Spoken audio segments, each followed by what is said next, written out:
This program has been made possible in part by the following sponsors. The Trial Lawyers Association of BC.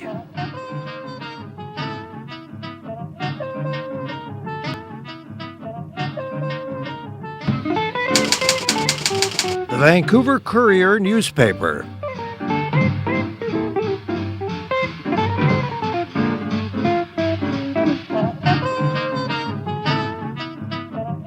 My new book about addictions, All the Way Home, Building Recovery That Works.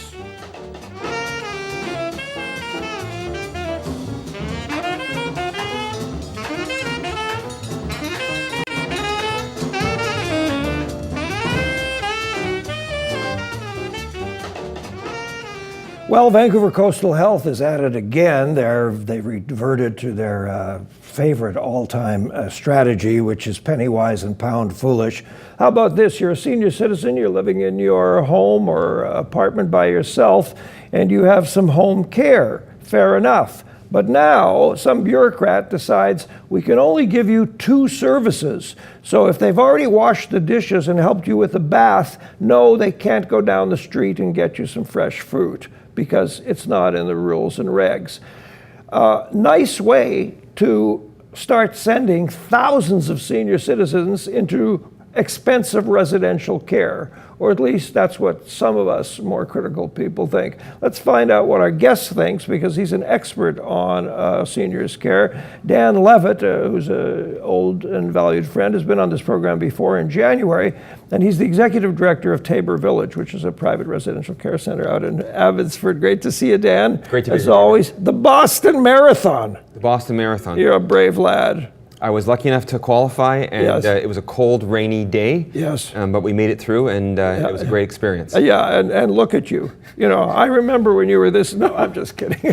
Anyway, so you can't be too enthused by this new approach.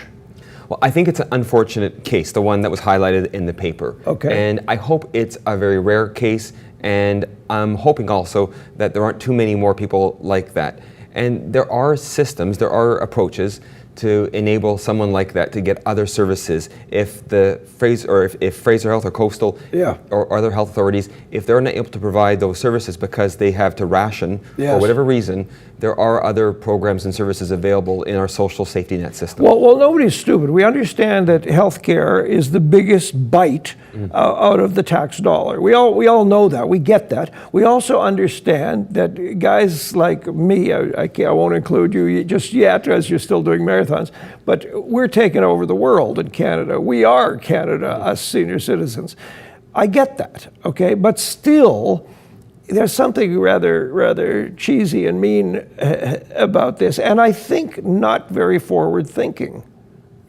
So, an interesting thought. Okay, so where is that fine line for home care in terms of at what point does it become cost effective for that person to move into another kind of housing?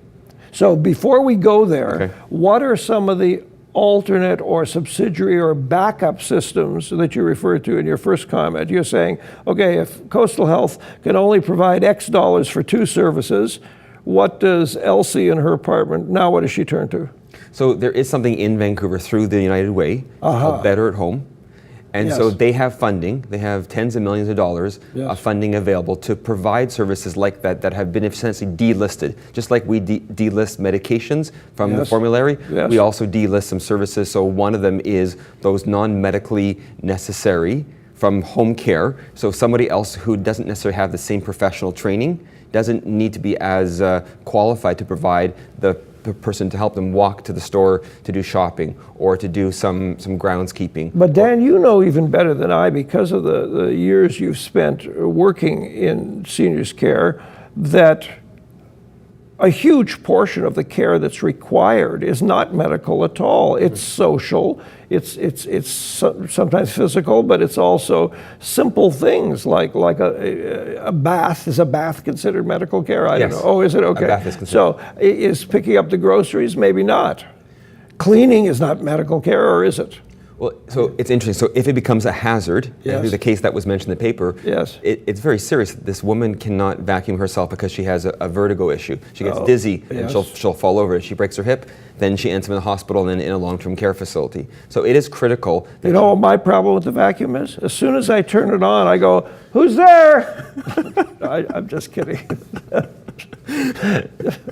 So this is a serious matter for this lady, and so there are other services that are available and other programs that can pick up where if you will, the funding Yes. from a Ministry of Health or a Health Authority funded program isn't providing her services. Who's going to tell her that? Who's going to make sure that she gets that backup service? So I think that's a critical thing to think about. So there are case managers, Yes. and so each program, like home care has a case management program, as does assisted living and residential care. Yes. And they do operate right now in silos, and we are trying to work together so that we can have a more coordinated approach in each community. So that case manager would be the person to contact, and they would advise them where the other programs and services are available, as could the home care agency that she's receiving services from. From my own personal experience doing volunteer work with seniors, the first thing I would do if I were the Minister of Health is I would buy all the case workers an iPad, okay? Yeah. And the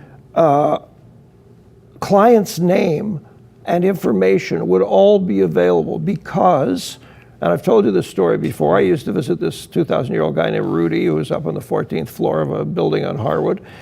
And he would get one worker on Monday, one on Wednesday, one on Friday. They didn't speak to each other. They didn't have notes. And so you have to start from zero. No, that's not the needle I use for my diabetes. No, that's not the thing I take for my stomach. No, that's not the kind of apple I can eat.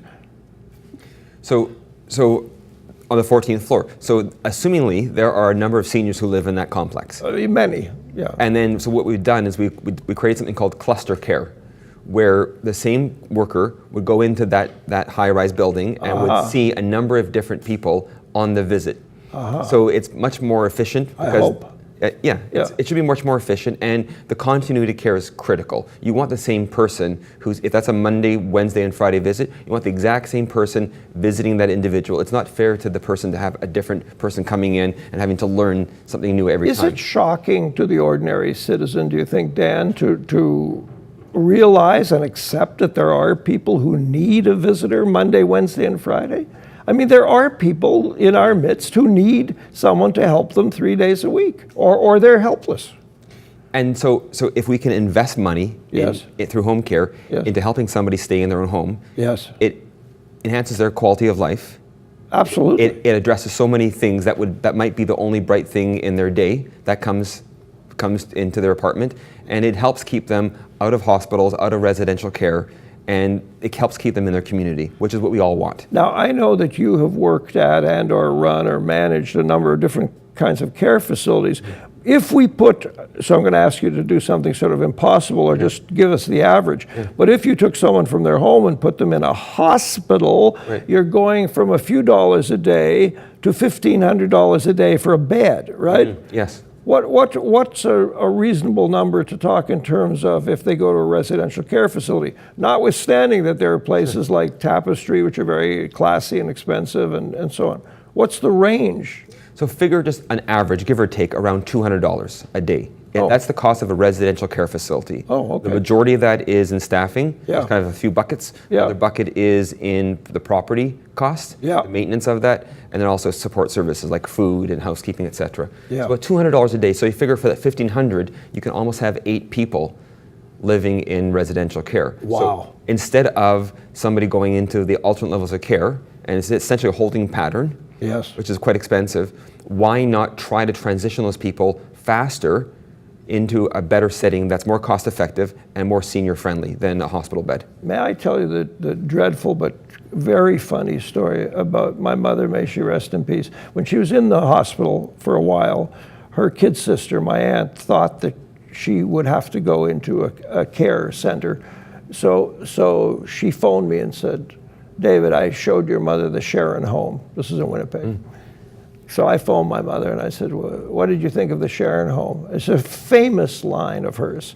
She said, "The Sharon home?" And I said, "Yeah, what did you think?" what did I think of the Sharon home? I said, yeah, that's what I asked you. What did you think of the Sharon home? And she said, I thought it was a coffin with a kitchen. But my mother, I got my bizarre sense of humor from her. I know. It sounds like it. Yeah. I'm speechless, Yeah. David. Well, I know that nothing you've run would be described that way, because I've seen the kinds of facilities you run, and they're quite beautiful, and people are comfortable, and you take care of people.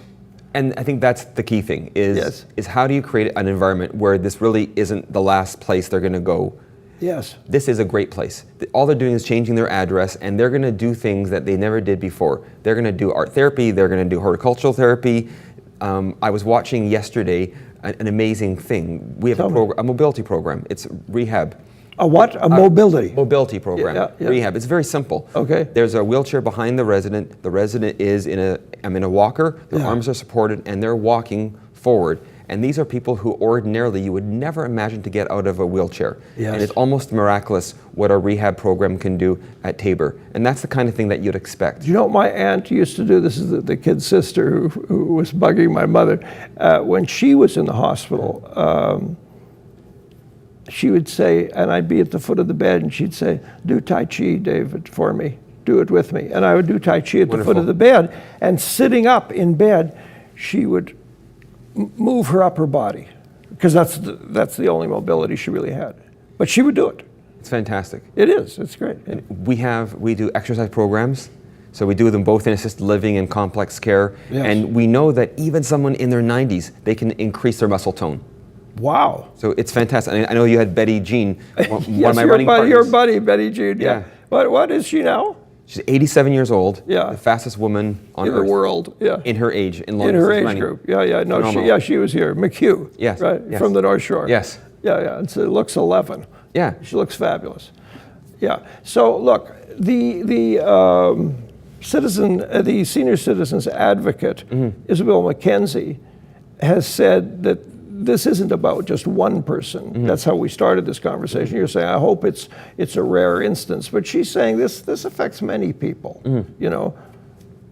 So your example about the tour of the Sharon home and what your mom said. Yeah. So there are about 5 to 15%. That's what Isabel McKenzie was saying in her report. Yes. Of seniors who are perhaps could live somewhere else if they hadn't been assessed the way they had been assessed to move into a care facility. Yes. So that's an interesting thing to think about. Those people, and I know a couple of them might even live at the facility I work at. But there are other reasons why they moved in. Yes, of course. And there wasn't the appropriate place for them to move when our facility was. And there may be presented to them. social and familial reasons, of course. Yes. Okay, we're going to take a little breather, catch our breath. And you have to recover from that joke, I know. Okay. And we'll come back and continue this conversation about how we should we be, what's the word, corralling our seniors with our guest, Dan Levitt. In the meantime, your opportunity to send us a note at davidberner.com, and the opportunity for those lovely people who support us here to say hello on Shaw Community Television. Cable 4, back in a minute. Yeah. This program has been made possible in part by the following sponsors. The Trial Lawyers Association of BC.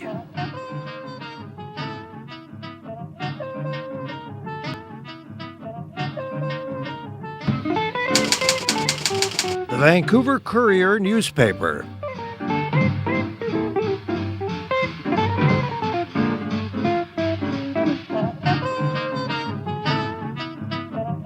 My new book about addictions, All the Way Home, Building Recovery That Works.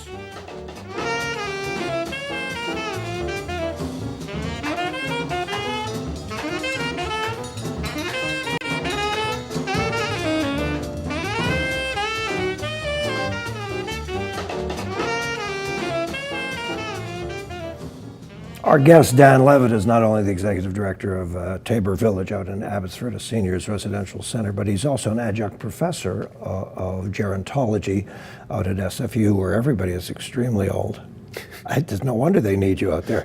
Look, one of the things that Daphne Bramham said in her piece about this subject is that for 25 years, successive federal governments have put less and less money into public housing. And I'm so glad she mentioned that, because I would say more than 30 years that's been true. CMHC has really fallen down in its role. I'm sorry, I'm distracted. There is a woman's high heel shoe out in the middle of the street right next to a motor car. I hope that woman is okay. Was she so surprised she leapt out of her high heel shoe to run to the dance or something? She might have found a rental housing available nearby. Very, very good. Okay, look. Bramwell points out, the regulation limits the number of services a senior can receive in assisted care homes to 2. It used to be, I don't know if it was endless, but there used to be lots of services. I made a little list of my own. Shopping, bathing, cooking, cleaning, medications. Yes? Yes. So what do you do now? You know, I mean, some poor worker, you know, if I'm going to revert to Hebrew, has rachmanos, you know, has pity, has sympathy over their client, they're not going to stop at 2 services, are they? No, they're not going to stop at 2 services, and they might know, for example, one of our retired staff members, Eleanor, at Tabor Village, she just retired. Yes. She's around 65, and she lives in an apartment building with other seniors who are much older than her, who are maybe in their 80s and 90s, and they need some help. So those people might be getting services from a home care agency, and between the home care worker and Eleanor, they'll be able to supplement some of those services, and that's going to be her calling. That's her retirement volunteer role. So you think about that I call it the sharing economy. You think about somebody has a need, and somebody has an interest in helping them. Yes. So I believe that's one of the areas that the gap will be filled in by volunteers, by friends, by family members, and by other social service agencies, by societies that pick up some of the slack. And there are private companies that do this for people who can afford it. Yeah, I think of this guy I used to do volunteer work with, Rudy, and unfortunately he didn't have a lot of people in his life, and that's why I was a volunteer, you know. So it was a good match, and I would see him once a week. But I tell you, I found him one day. He wasn't answering the bell, and I got the caretaker to let me in the building, and he was on the 19th, not the 14th, the 19th floor, and he wasn't answering the door. And eventually I got the guy to come up with the key. The guy was very reluctant. He was tired of people like me, tired of people like Rudy, right? But he opened the door, and Rudy was lying naked on the floor, shivering because he'd had a major diabetic episode. And like that, I mean, at 911, I covered him with blankets, made sure he had a pillow under his head, and the guys, paramedics, as always, brilliant, you know, how great they are. They knew exactly what the issues were, and they got him to St. Paul's immediately. It was a few blocks from St. Paul's. But there was a guy who, you know, it must have been a day when he didn't have a worker, or 2 days when he didn't have a worker. So suddenly, the guy almost died. So it's scary. It is scary. I was thinking about this issue and thinking how scary it would be if you don't have a safety net of friends around you. If you don't have people who are calling on you, who are checking on you. When my grandma had her stroke, we were celebrating a birthday, and had she not had the stroke during that meal, I'm not sure she'd be alive today. And she's living healthily in a care facility in Vancouver. Wonderful. And so in that example of your friend who was found. Lying on the floor.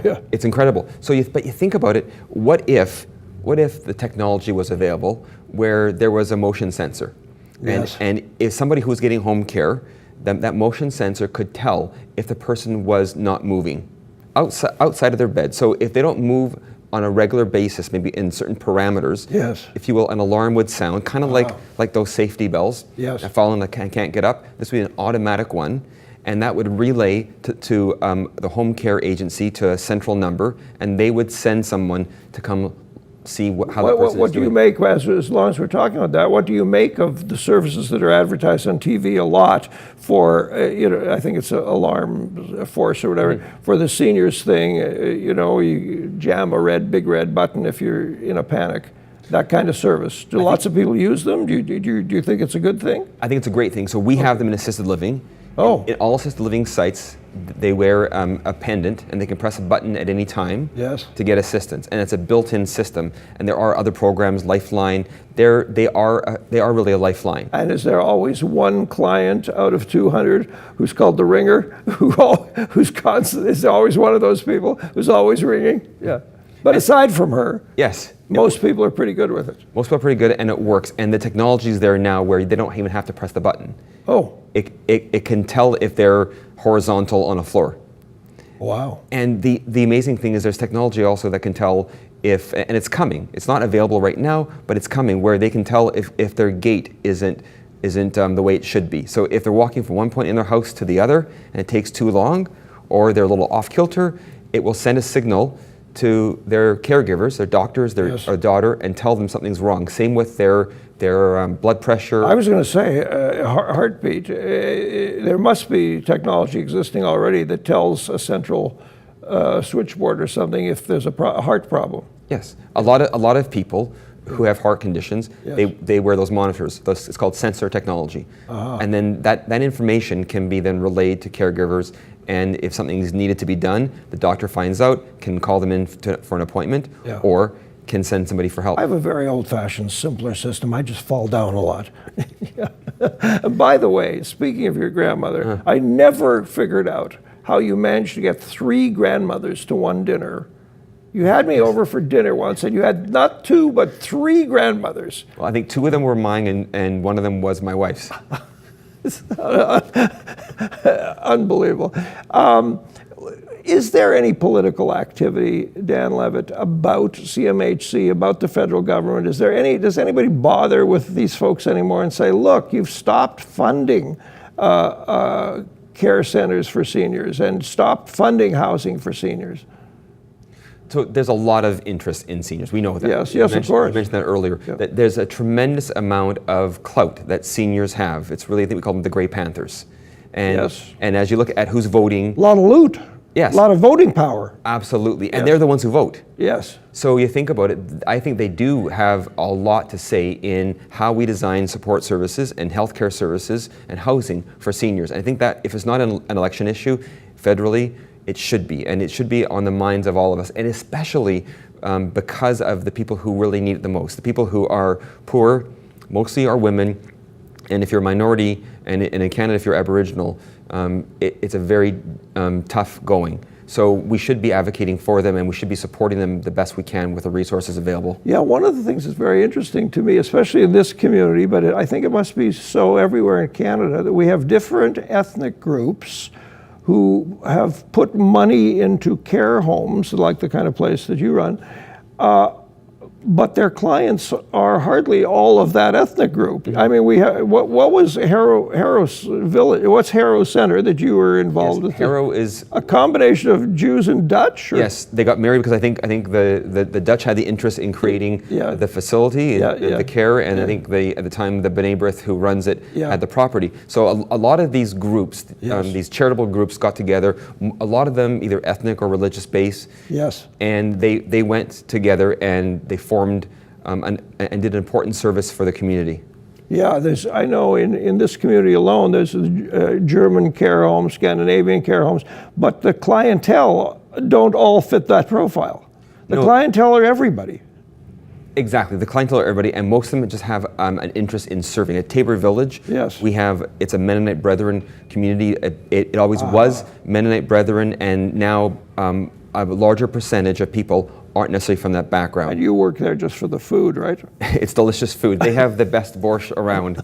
Really? Absolutely delicious food. Homemade cooking, the baking. If you're looking for me, if not my desk, I'm in the kitchen sampling. I shall look at you. I'll be there tomorrow.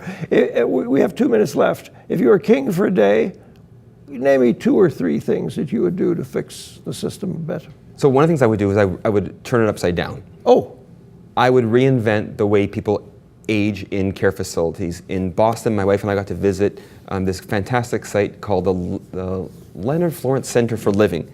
And they have 10 households. It's called the greenhouse model. Yep. So 10 people living in each of the households, and they have everything they need in that space. It doesn't look like a nursing home at all. And there may be several of these 10 person units. Exactly. So I would change the whole system of residential. Interesting. I would do what Isabel's recommending Yeah. in there about assisted living. I would add other support services for people in assisted living so they can age in place, Yes. age in community, not leave. Yes. And I would really look at integrating home care as a critical piece of the healthcare system, so that as you move through your aging journey, that there's supports, you need them at the right place at the right time. There's an odd thing that just occurred to me. We're almost out of time, but I don't think the city has done a very good job in this regard. The West End has so many seniors, and yet you would be hard-pressed to find on the major thoroughfares in the West End a baker, a fish market, a butcher, right? Now we have a few good fruit and veggie stores. We used to have several, but now we have at least one good one. I think we need more thinking in that area. More community. Yeah, more community, exactly. Dan, always a pleasure. Thank you, David. Yeah, Great to be here. you have such a wonderful, positive energy about what you do.